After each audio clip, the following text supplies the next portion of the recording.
Hey everybody, it's Emma Lightning, and welcome to another PSA review. And this is actually going to be more of a PIF review since technically most of these are from the UK, but you know, whatever. This one was requested by a couple different people. Kim S, so thank you Kim, and Mary Stankovaj? I'm so sorry, I don't know how to say your name, but correct me in the comments. And so thank you both for requesting that I talk about fire safety PIFs. This is a topic I've been wanting to do for a while. And it is quite a broad topic over a span of 40 plus years, so we're just going to jump right into it. And stick around till the end of the video if you have the time, because I have a update/re-question for you guys, so yeah. Now, out of all the ways to die in PIFs, and there are a lot of them, death by fire often seems to be the most tragic. More often than not, you get that parental fear wedged into you, even if you're not a parent, because fire safety ads love to kill kids. It's their favorite thing. They love to tear apart families. They love to leave us, the viewers, in a horrible state of, oh God, I hope that never happens to me. But of course, the point that they've been trying to get across to us all these years is that it's our responsibility in the first place to prevent fire from doing that.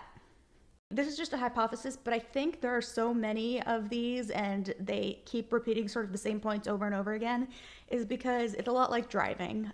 People just seem perfectly okay with taking sort of little risks with fire because things like, oh, leaving a candle on for a little bit never hurt anybody. And I usually catch myself, I'm the one always double checking that the candles are blown out and that everything's unplugged, even if it doesn't really need to be. So you could say I'm a little bit paranoid, but honestly, how can you blame me with PIFs like these? So let's take a look at a few of our favorites.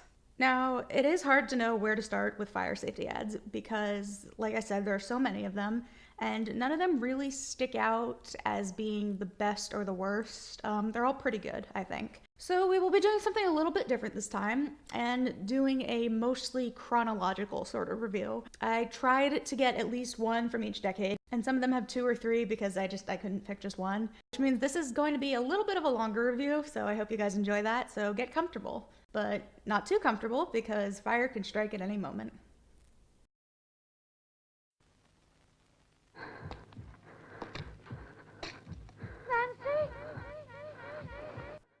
Kicking off with one of the most well-known fire safety PIFs ever made, and possibly one of the best. This one doesn't even mention fire safety by name until the last second, and even then only barely. The visuals, along with the audio...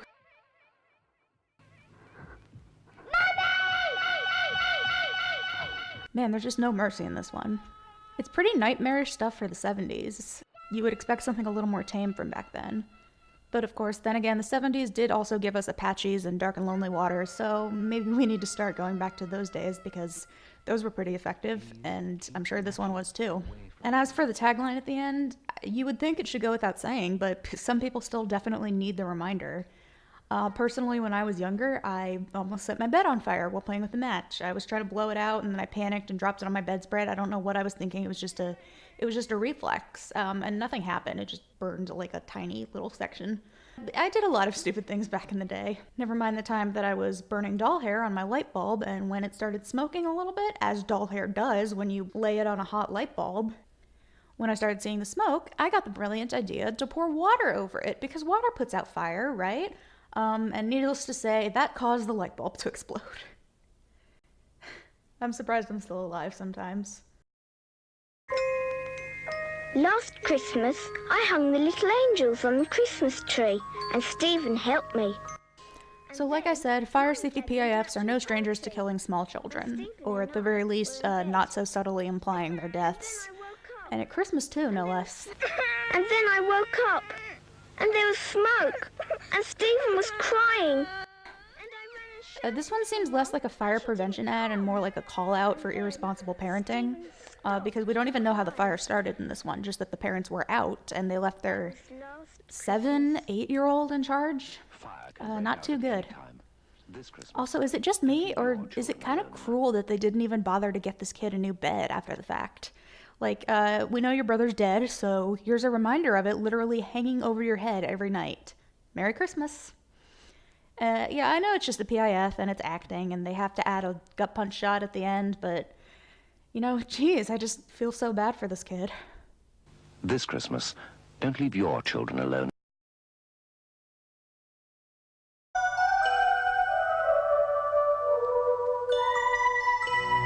Now this one is very weird.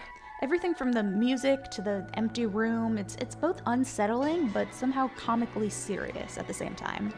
They're really playing this concept straight. A tank is going to break into your house and chase your toddler unless you shut your doors. I'm not a pyrotechnics expert or anything, but I'm pretty sure a military tank is a tiny bit more powerful than a house fire, at least in the short term. And unless your doors are made of, I don't know, vibranium, I guess, I have a feeling it might not offer as much protection as you'd like.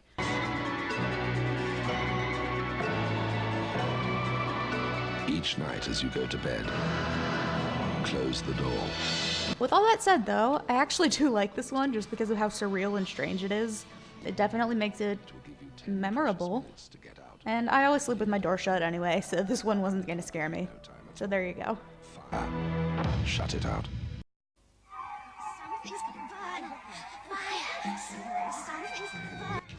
Here's another classic for you.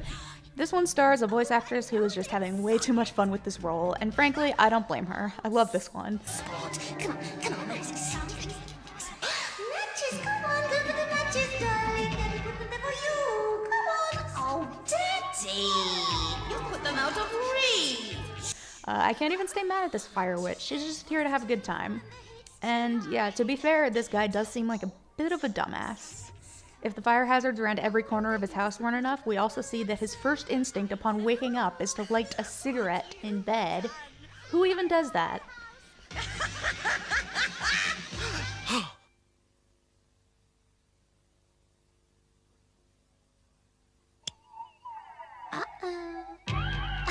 Frankly, I'm surprised his bed isn't made out of old newspaper soaked in gasoline. Someone please, buy this man a vape pen before he turns his entire family into toast. Don't smoke, kids.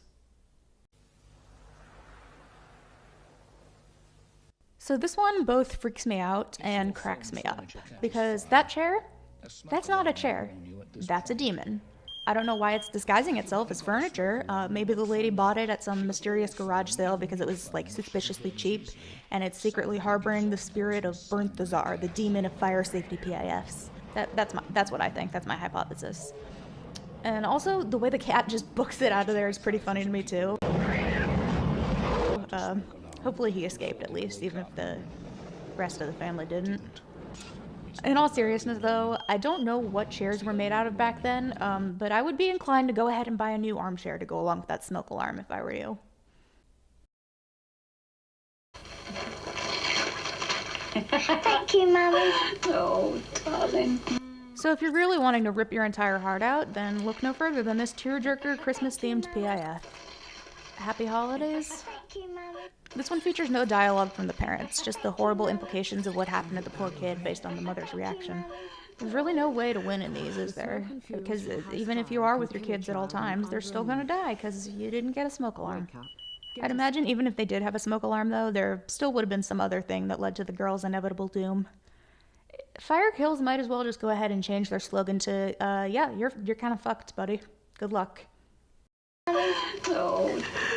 The smoke and fumes from a house fire can kill a child in under a minute. Wake up. If your chip pan catches fire, don't panic. So you guys might remember, I did discuss this one in my Scare 'em Straight trope review, but I wanted to mention it briefly here because I think it's just too iconic not to mention it. And I do have some updated information about this one. Personally, I think about this one pretty much every time I cook something. Although this one is a little bit outdated, I'm pretty sure people tend to use deep fryers these days. And regarding the advice, the better thing to do, and I looked this up, so this is what you do in a grease fire. You cover the pan or pot with a metal lid to smother the fire, or barring that, if the fire is small enough, you pour baking soda or salt on it. But obviously your main priority is just to get the hell out of the kitchen and call the fire department. And that's your complimentary safety tip of the week from Emma Lightning. Yeah, just remember the 3 S's. Smother, salt, skedaddle the fuck out of there. Dad! Dad! Well, this one certainly speaks for itself, I think. The source of paranoia and nightmares for many children, I'm sure. You won't see a scariest fire safety PIFs list without this classic. And again, I have spoken about this one before. It was actually number 2 on my top 20 most effective PSAs list, and I think I still stand by that. It's definitely still top 5 material, because it sticks in my head so much I can pretty much hear this one just from looking at still frames of it. As always though, I do have to mention the 2 things that bother me every single time I watch it. Why do you need a key to unlock your door from the inside, and why do you keep your bicycle in the hallway?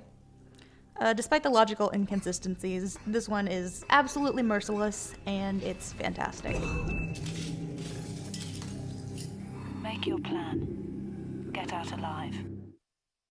You forget little things. Every time. Like your keys. Ooh, talk about mood whiplash. If you've never seen this one and you happen to catch it without knowing it's a PIF, then boy do I feel bad for you. I don't think this review accurately reflects just how determined PIFs are to drill the smoke alarm thing into your head. There are so many smoke alarm PIFs that I could do just a separate video on those, and there have been many different approaches to the topic, but this one goes for the good old classic bucket of cold water on your face. Money, umbrellas, the batteries in your smoke alarm. And you guys know I can always get behind that. In all seriousness, you have to feel bad for this dad, and I think I sympathize with him even more because I am forgetful as hell.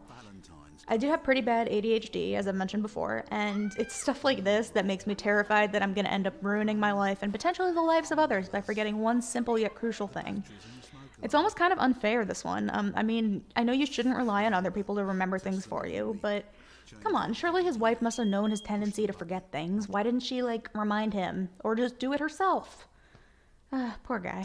Remember, test them every week, change them every year. Push the button. Now, the last one we're going to talk about is a very powerful ad. It's from 2013, so it's the most recent, obviously. And I like this one. It takes a very unique approach.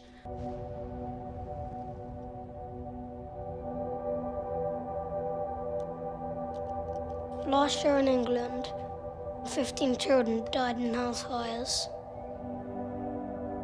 Children like yours. Once again, it is about testing the batteries in your smoke alarm, except this time it's a kid speaking directly to the viewer. And the guilt trip just starts immediately, and it keeps building up until the end when it just absolutely breaks your heart. Repeat after me. I swear on my child's life to test my smoke alarm on clock change day. To give my family the best chance of surviving a house fire. Every line in this is just a new layer of making you feel super sad, even though you didn't do anything. And with that said, this one is actually kind of comparable to the DOE's Shame 2 Electric Boogaloo, as I like to call it, which came out in 2014. So I don't know if that's a coincidence, but that one also uses a child-based death statistic to get the viewer's attention, and then they really try to rub it in with the ending, and they try to rub in the guilt factor. Except the difference is they did it terribly, and this one does it excellently. So what more can I say? You did promise, didn't you?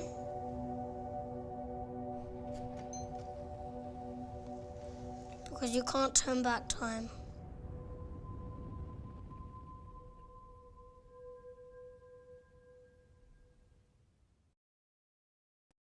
And there we have it. That is 10 fire safety PIFs from across the span of about 40 years or so. And I hope you enjoyed this hot topic of a PSA review. Okay, so this is something I didn't really want to have to do, but I'm going to see how it goes anyway. So as some of you may know, I mentioned before that I was planning on getting a webcam. And it doesn't look like I'll be able to afford one myself anytime soon because, as you guys might know, I'm in school and I have schoolwork during the day and I'm looking for a part-time job at the moment, but it's really hard to get one because I don't drive, so I've got to look for one locally, and I also get really tired during the day because of depression stuff. And I'm not saying this to get like pity or sympathy or anything. I just, I'm giving the reasons why I can't personally afford a new camera right now. So what I'm thinking is I might start like a GoFundMe or something so I can get a good camera. And the benefits for that will be, obviously the video quality will be much, much better. The editing will take less time, so my videos will come out faster. And I'm thinking like if someone wanted to donate, then they could send in a video request and that would immediately go on like my priority list, because I've got like 5 or 6 reviews lined up right now, and I'm excited to do them and everything. I'm just worried that as the semester starts to progress that my motivation to make videos might dwindle a little bit, and I really don't want that to happen because I'm having a lot of fun with this. So I don't know about the GoFundMe, but I will leave my PayPal link in the description, just in case anybody wants to maybe send a few dollars towards the Emma Lightning camera fund. So if you guys wanted to do that, I would really, really appreciate it. But you don't have to, no pressure. Anyway, that's enough rambling from me. I hope you guys enjoyed this review. Go ahead and leave a comment letting me know what you thought, what fire safety PIFs you wish I had covered, or what's your favorite, or what has been the most effective for you. And if you want to make the subs crab happy, go ahead and hit the subscribe button and turn on notifications and all that good fun stuff that you hear from every YouTuber ever. So yeah, I will see you guys next time. Don't catch on fire. Bye.